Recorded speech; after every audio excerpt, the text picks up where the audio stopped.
Attention, vous êtes peut-être en train de raccourcir la durée de vie de votre smartphone sans même le savoir.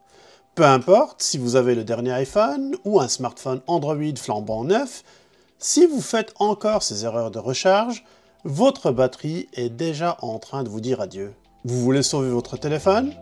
Restez bien branchés, on démarre tout de suite. Commençons par la première question qui revient souvent. Faut-il complètement vider la batterie de votre téléphone avant de le recharger? Ça, c'est une vieille légende urbaine quand les flip phones étaient encore à la mode.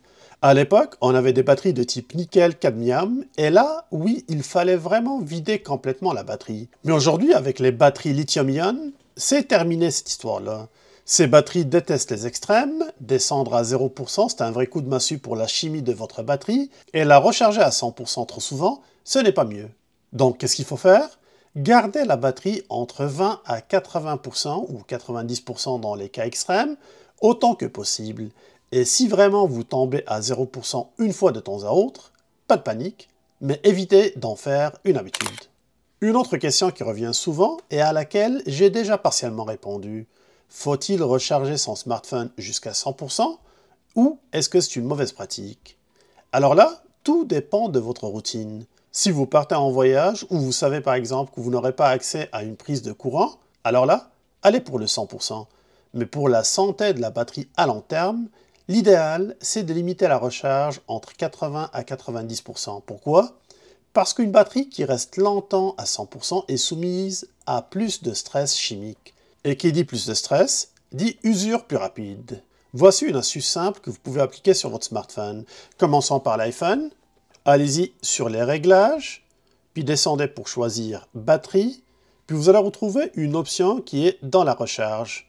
Appuyez sur recharge, et ici, vous pouvez définir la limite de votre recharge. Pour une utilisation quotidienne, je vous recommande fortement de descendre à 80%. Cela favorisera la durée de vie de votre téléphone et surtout de votre batterie. D'ailleurs, dès que vous montez à 100%, vous aurez un message d'avertissement qui mentionne comme quoi cela peut nuire à la durée de vie de votre batterie.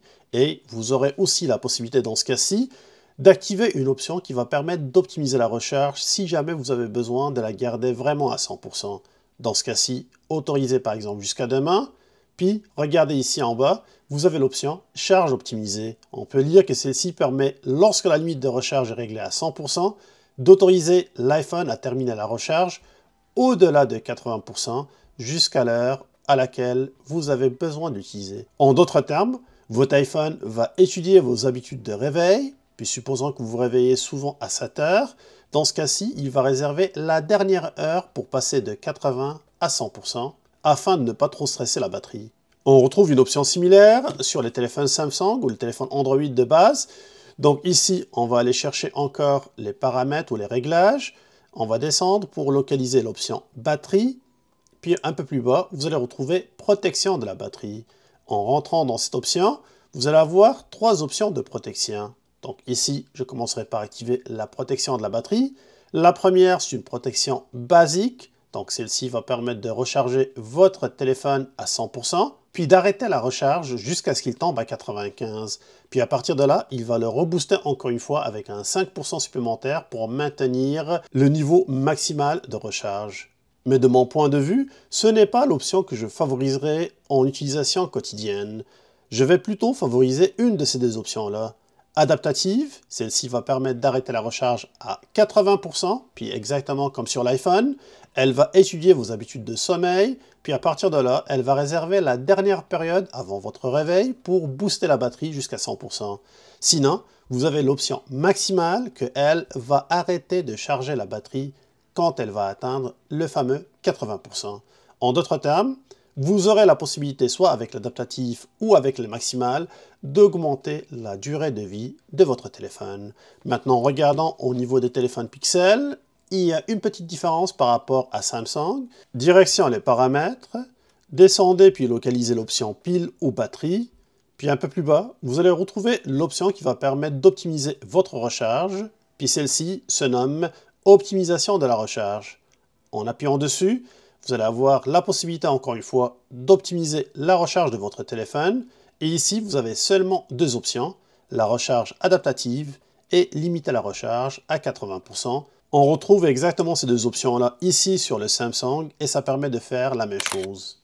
Une autre question que je vois souvent, est-ce qu'on peut laisser notre smartphone branché toute la nuit? Eh bien, soyons honnêtes, tout le monde fait ça. Mais est-ce que c'est grave? Pas vraiment si vous prenez des précautions. Les téléphones modernes sont intelligents, ils arrêtent de charger quand la batterie est pleine. Mais le vrai problème, ou le vrai danger, c'est la chaleur. Donc évitez de laisser votre téléphone sur un canapé avec des couvertures ou dans un espace qui est restreint qui favorisera la chaleur. À la place, posez-le sur une petite table bien dégagée, genre votre table de chevet. Cela permettra de faire circuler l'air. Comme ça, même branché toute la nuit, il ne chauffera pas inutilement. Et si vous activez la protection de batterie, vous pouvez dormir sur vos deux oreilles. L'erreur que tout le monde fait, c'est l'ordre de branchement du chargeur. Celle-là, peu de gens la connaissent, mais elle est cruciale. Il faut toujours brancher le chargeur à la prise électrique en premier et seulement ensuite avec votre téléphone. Pourquoi? Parce que ça laisse le temps au chargeur de stabiliser la tension et d'éviter un pic électrique au moment où il est connecté. Ces petits coups de jus sont invisibles, mais à la longue, ils fatiguent votre batterie. Un conseil, faites surtout attention avec les chargeurs rapides ou les chargeurs bon marché. Ceux-là sont les champions pour envoyer des pics de tension à vos appareils. La cinquième et dernière question, faut-il recharger souvent ou attendre que la batterie soit basse? Et c'est quoi les cycles de recharge? Alors là, attachez vos tucs, on va démystifier un concept que tout le monde confond, le fameux cycle de recharge. Un cycle de recharge, ce n'est pas chaque fois que vous branchez votre téléphone, mais c'est l'équivalent d'une décharge complète de 100% de la batterie, peu importe comment vous l'avez consommée.